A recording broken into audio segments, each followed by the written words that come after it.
If you have Dizo wireless and you want to pair them with your mobile phone, you're gonna think about that there are no switch on and off button and how we can just switch it on so that we can easily connect.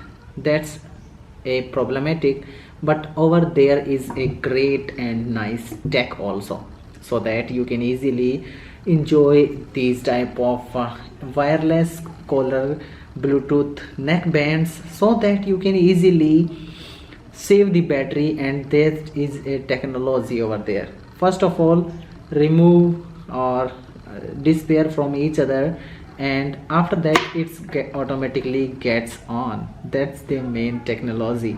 And when it's green light starts blinking, and that means your it's get into pairing mode. You have to just go to your mobile phone Bluetooth section, and there you have to search it and you will find that device, and you have to just click on Dizo wireless, and after that click on pair. It will connect with your mobile phone and you can easily enjoy the music over there. If you like this video, don't forget to like, share with your family and friends. Don't forget to subscribe and hit bell icon for getting more videos like this. Be with us, keep learning how to do it.